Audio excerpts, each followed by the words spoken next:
বসি। থাক থাক, তোমাকে আর বলতে হবে না। কি সব বাবরুম বাবরুম বলছো, যার কোনো মাথা মুন্ডু নেই। কেন, আমি ভুল বললাম নাকি? হ্যাঁ, তুমি অবশ্যই ভুল বলেছো। তাহলে আমি এখন কি করব? তোমার কোনো চিন্তার কারণ নেই। তুমি আমাদের তালিমুল কুরআন মক্তবে পড়তে চলো, তাহলে সমস্ত দোয়া দরুদ শিখে যাবে। আচ্ছা, আমি তোমাদের তালিমুল কুরআন মক্তবে কালকে ভর্তি হয়ে যাব। আর আমার ছোট ছোট ভাই বোনদেরকে বলবো তালিমুল কুরআন মক্তবে ভর্তি হয়ে যেতে, তাহলে ওরাও অনেক কিছু শিখতে পারবে। আলহামদুলিল্লাহ, আল্লাহ তোমাকে ও সকলকে ইসলামের জ্ঞান দান করুক। আমিন। আসসালামু আলাইকুম ওয়া রাহমাতুল্লাহ। মাশাআল্লাহ, সুন্দর হয়েছে, আমাদের সমাজকে শিক্ষা দিল। মক্তব না পড়লে ইসলামিক শিক্ষা থেকে আমরা কতটা পিছিয়ে থাকতে পারি, সেই জন্য তারা তাদের উপস্থাপনার মাধ্যমে আমাদেরকে শিক্ষা দিল যে আমাদের ছোট ছোট বাচ্চাদেরকে স্কুলে পড়ানোর সঙ্গে সঙ্গে মক্তবে অবশ্যই পড়ানো প্রয়োজন। তাহলে তারা দ্বীনের ইলমও শিখবে এবং দুনিয়ার ইলমও শিখতে পারবে। আল্লাহ পাক আমাদের সকলকে, সকল বাচ্চাদেরকে মক্তবে পড়ার তৌফিক দান করুন, আমিন। পরের দল রামিজ ও রাহানুর। তৈরি থাকার জন্য বলবো তাবাসসুম ও রুফাইয়াকে।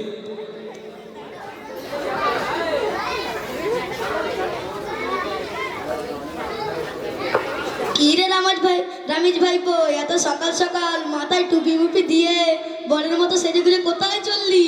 চাচা আসসালামু আলাইকুম। ও অত সালাম কালাম দিতে হবে না বাবু, যেটা জিজ্ঞাসা করলাম তার জবাবটা দাও তো শুনি।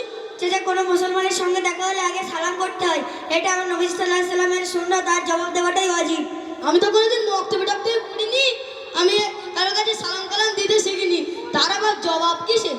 চাচা, আপনি তো জিজ্ঞেস করছিলেন, তা আমি বলি আমাদের ওই গ্রামের মক্তবে আমি পড়তে যাচ্ছি। ও বাবা, তুমি আবার আমার ছেলের মতো ওই মক্তবেটা শুরু করেছো? আমি আমার ছেলেকে ভোর সকালে বলি, বল্টু বাবা বল্টু মাঠে চল, আলু তুলতে হবে। ও কথা কানেই নেয় না। ওর মা বলে কি না, ছেলেদের নাম মক্তবে পাঠালে মানুষের মতো মানুষই হয় না। চাচিমা তো ঠিকই বলেন। আর মক্তবে না পড়লে আল্লাহর পরিচয়, নবীর পরিচয়, কোরআনের আখিরাতের মধ্যে কোন কোন টানগুলো পড়া দরকার আর কোন কোন টানগুলো না পড়া দরকার, তা কোথা থেকে জানা যাবে? আমি তো কোনোদিন মক্তবে টক্তবে পড়িনি, আর আমি কিছু জানিও না। আমি কি তাহলে মুসলমান না? আর এমনিতেই আমি মুসলমান ঘরে জন্মগ্রহণ করেছি, আর এমনিতেই আমি মুসলমান হয়ে গেছি। আমি ঈদের নামাজ পড়ি, কুরবানির নামাজ পড়ি, আর কুরবানির সময় সবচেয়ে বড় গরুটা সবাই করি, আর গ্রামের লোকে ফেল করে তাকিয়ে থাকে আর বলে কি না, রানুর চাচার গরুর মতো গরু না হলে কুরবানিই হয় না। চাচা, আপনি তো জিজ্ঞেস করছিলেন, তা আমি বলি উত্তরটা ওরকম নয়। চাচা, একটা কথা বলবো, মনে ব্যথা লাগলে ক্ষমা করে দিও, কিছু মনে করো না। হ্যাঁ বল ভাইপো, আমি কিছু মনে করবো না। চাচা, আমরা ঘটনা চক্করে মুসলমান ঘরে জন্মগ্রহণ করেছি, আর এই ধরনের মুসলমান যদি গভীরভাবে চিন্তা ভাবনা করে তাহলে বোঝা যাবে জন্মের মধ্যে বংশ লাভ করতে পারি, কিন্তু আমরা ধর্মের মধ্যে মর্যাদা লাভ করতে পারি না। তাই যদি হতো, নূহ আলাইহিস সালামের বেটা কিনান কখনো কাফের হতো না, ফেরাউনের স্ত্রী আসিয়া কখনো ইমানদার হতো না, কাফের আসারের ছেলে ইব্রাহিম আলাইহিস সালাম কখনো নবী হতো না। আমি তো কোনোদিন মক্তবে টক্তবে পড়িনি, আর অত কিছু জানিও না। চাচা, ভুল বুঝবেন না। মুসলমানের ভেতর যদি আচার অনুষ্ঠান পালন করা হয় তাহলে সে মুসলমান হওয়া যায় না। মুসলমানের ভেতর কালিমা, ঈমান ও এগুলো অর্জন করা দরকার।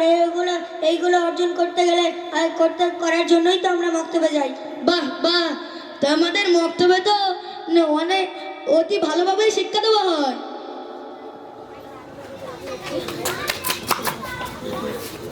আপনারা আপনাদের ছেলেদের মক্তবে পাঠানোর জন্য সাহায্য করবেন। আসসালামু আলাইকুম। মাশাআল্লাহ, খুব সুন্দর উপস্থাপনা করেছে। আমাদের সমাজে যেটা এখন চলছে, আমাদের রাত্রে এখন হাট হয়েছে। আমাদের আগে হাট হতো সকালে উঠে কপি কেটে 7টা 8টা এমন হাটে যেতাম, ফজরের নামাজ পড়ে কপি কাটা হতো। এখন আমরা বিকালে কেটে এনে রাখি আর যাই হাটে। কিছু মানুষ নামাজ পড়ে, বেশিরভাগ মানুষকে আমরা দেখেছি কপি বিক্রি হয়ে গেছে 2:30টার সময় কি 3টের সময়, আস্তে আস্তে সে কম্বলের মধ্যে ঢুকে যাচ্ছে, তখন আর ঠান্ডা লাগেনি, যত ঠান্ডা নামাজ পড়ার সময় লেগে গিয়েছে। তো এরা উপস্থাপনের দ্বারাই এই যে বল্টু মাঠে যায় প্রত্যেক দিন আলু তোলার জন্যে, এই আলু তুলতে না গিয়ে তার আব্বা মক্তবে পাঠিয়েছে। যদি আমাদের গার্জেনরা যাদের এখন নামাজ পড়ে না, যদি এই সকালবেলা মাঠে না পাঠিয়ে মক্তবে পাঠাতো, তাহলে মনে হয় আমাদের মসজিদগুলোই ফজরের নামাজে মুসল্লি অনেক বেড়ে যেত। আমরা আশা রাখবো আগামীতে ইনশাল্লাহ আমাদের বাচ্চাদেরকে মক্তবে পাঠাবো এবং দিনের শিক্ষায় শিক্ষিত করব। পরের দলকে ডেকে নেব, তাবাসসুম ও রুফাইয়া। তৈরি থাকার জন্য বলবো আনিসা ও আফরিনাকে।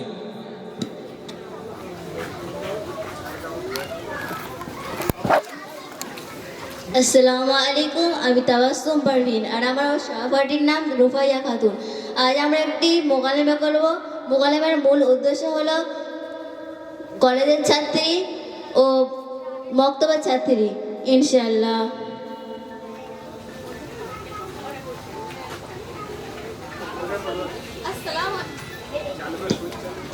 আসসালামু আলাইকুম। ওয়ালাইকুম আসসালাম। আরে বোন, এই গরমের সময় জানলা দরজা বন্ধ করে মাথা থেকে পা পর্যন্ত ঢেকে এইরকম ভূতের মতো ড্রেস পরে কোথায় চললে? আমি বাংলা শিক্ষার পাশাপাশি দিনই শিক্ষা করতে আমাদের মক্তবে যাই, তাই সেখানে যাচ্ছি। আচ্ছা তাবাসসুম, চোখে চশমা পরে, কাঁধে ব্যাগ নিয়ে, হাতে মোবাইল নিয়ে কোথায় যাচ্ছ? আর তোমার হাতে ওটা আবার কি, আদলা ইটের মতো দেখতে, মোবাইল নাকি? ও ভেরি হ্যান্ডসাম। আরে বোন, কাউকে দেখে ঠাট্টাই আর কি করতে নেই। Do you know me? তুমি কি আমাকে চেনো? আমি আর আগের মতো ছোট তাবাসসুম নেই। আমি এখন ভাঙড় কলেজে ইংলিশে অনার্স নিয়ে পড়ছি। আর আমার মতো জীবনটা এনজয় করতে শেখো। আর আমার দেখো কেমন সিনেমার নায়িকা মতো লাগছে। আর তুমি কোথাকার কোন বক্তব্যে পড়ো? আরে তোমারই বা কি এসব দোষ? এসব তো মাওলানা মৌলভীর দোষ। আমাদের জীবন, আমাদের এনজয় করার লাইফে বাধা দেয়। আস্তাগফিরুল্লাহ তাবাসসুম, এমন কথা বলতে নেই, তোমার সূক্ষ্ম ঈমান চলে যেতে পারে। চুপ করো তো। তোমার মতন মাথা থেকে পা পর্যন্ত ঢেকে বেরোয়নি ঠিকই, তবু আমার ঈমান ঠিক আছে। আচ্ছা তাবাসসুম, তুমি কি জানো হাদিসের মধ্যে কি এসেছে? আল উলামাউ ওয়ারাসাতুল আম্বিয়া। কি এর মানে আবার কি? এর মানে হলো সমস্ত আলেমরা হলো নবীদের ওয়ারিসগণ। আচ্ছা তাবাসসুম, তোমার একটা প্রশ্ন করি, তোমার দাদু কি বেঁচে আছে? না, অনেক আগেই তো মারা গেছে। তাহলে তোমার দাদুর জানাজা নামাজ তুমি পড়িয়েছিলে না তোমার কলেজের প্রফেসর পড়িয়েছিল? কি হলো, চুপ করে আছো? উত্তর দাও, মুখ বন্ধ হয়ে গেল নাকি? না না, মসজিদের ইমাম সাহেব পড়িয়েছিল।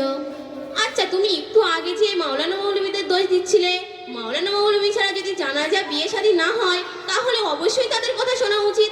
আচ্ছা তাবাসসুম, তোমাদের বাড়ি কি কারো বিয়ে হয়েছে?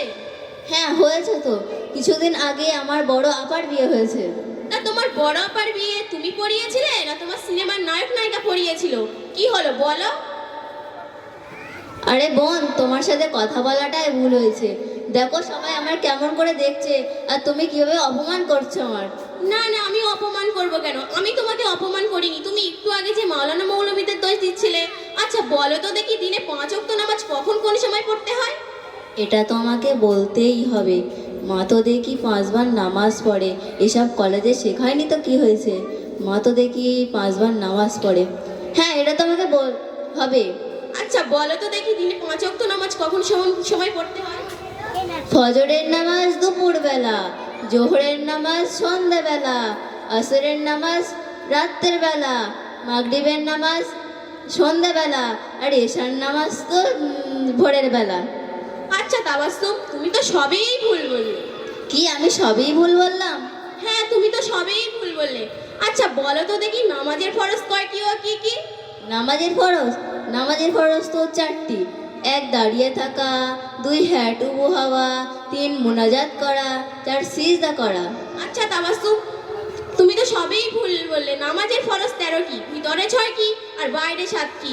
আচ্ছা বলো তো দেখি, অজুর ফরজ কয়টি? অজুর ফরজ তো 7টি। বলছি তাহলে শোনো।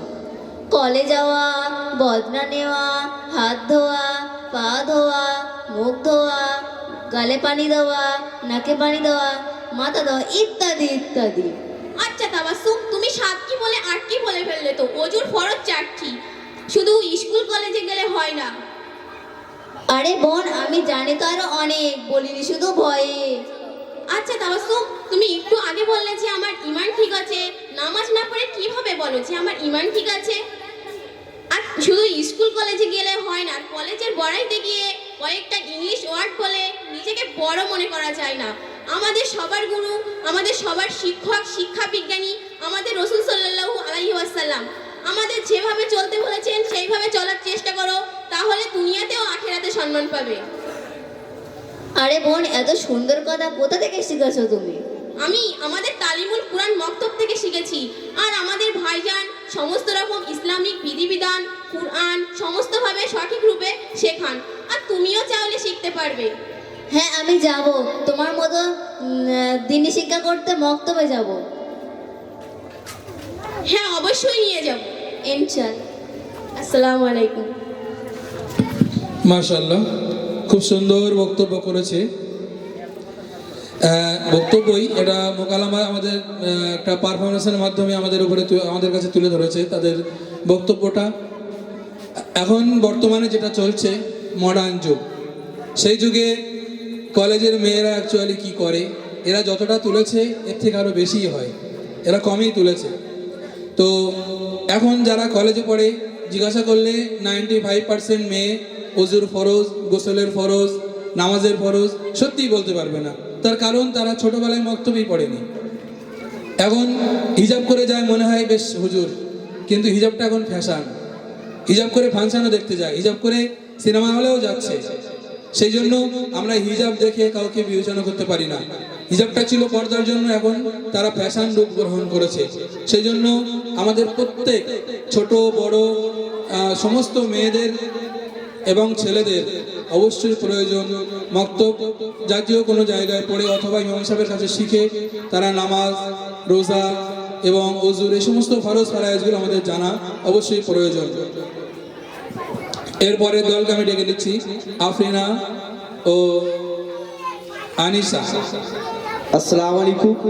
তার পূর্বেই আমি একটি ঘোষণা রাখছি, আমাদের তালিমুল কুরআন মক্তবের পক্ষ থেকে এবছর যারা আমাদের জমির দাতা তাদেরকে একটি সংবর্ধনা দেওয়ার আয়োজন করা হয়েছে। তাদের নাম আমি ইতিপূর্বে ঘোষণা করেছিলাম, আরও একবার আমি তাদের নাম ঘোষণা করছি। আমাদের স্টেজের সামনে তাদের আসার জন্য অনুরোধ করা হচ্ছে।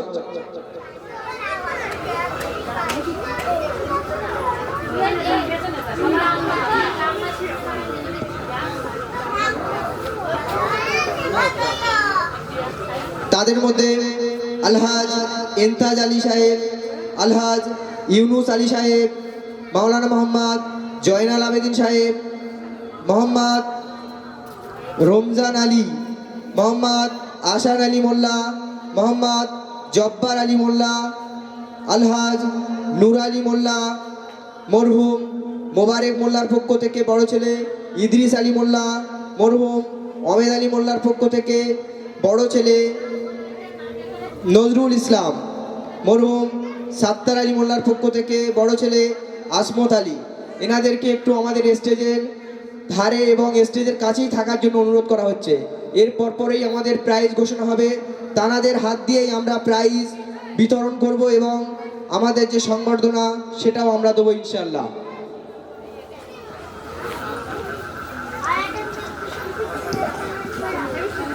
আসসালামু আলাইকুম, আমার নাম আনিশা খাতুন, আমার সহপাঠীর নাম আফরিনা পারভিন।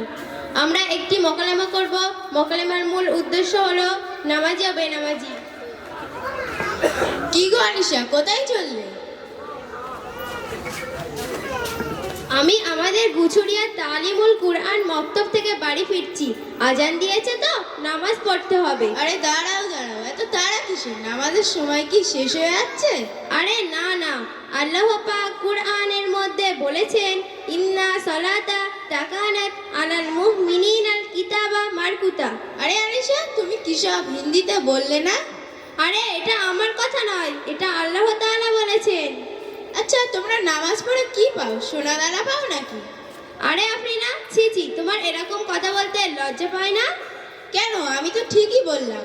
আরে তুমি একজন মুসলমান ঘরের মেয়ে হয়ে এই 5টি জিনিস জানো না, যেমন নামাজ, রোজা, হজ, জাকাত, কলেমা। এই 5টি জিনিসের মধ্যে শ্রেষ্ঠ হলো নামাজ। আর রসুল সাল্লাল্লাহু আলাইহি সাল্লাম বলেছেন, যে ব্যক্তি নামাজ প্রতিষ্ঠিত করে সে ইসলাম ধর্মকে মেনে নিয়েছে, আর যে ব্যক্তি নামাজ প্রতিষ্ঠিত করে না সে ইসলাম ধর্মকে ধ্বংস করে দিয়েছে। আর তুমি একজন মুসলমান ঘরের মেয়ে হয়ে নামাজ কি তা জানো না? এক ওয়াক্ত নামাজ কাজা করলে তার আযাব কি জানো? না, তা আসলে জানি না। তাহলে শোনো, এক ওয়াক্ত নামাজ কাজা করলে তার আযাব আল্লাহ পাক 2,88,000 বছর আল্লাহ পাক আমাদেরকে জাহান্নামের আগুনে পোড়াবেন। ও যখন হবে তখন দেখা যাবে কোনো। তুমি আমাকে ফতোয়া দিতে এসো না।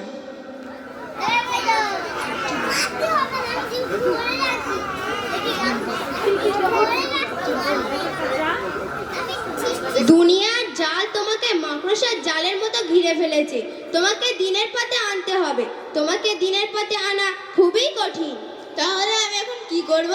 তোমার কোনো চিন্তা নেই, তুমি আমাদের গুছুরিয়া তালিমুল কুরআন মক্তবে ভর্তি হয়ে যাও, তাহলে সব শিখতে পারবে। ঠিক আছে, তাহলে আমি তোমাদের গুছুরিয়া তালিমুল কুরআন মক্তবে ভর্তি হয়ে যাব এবং আমি আজ থেকে নামাজ পড়ব।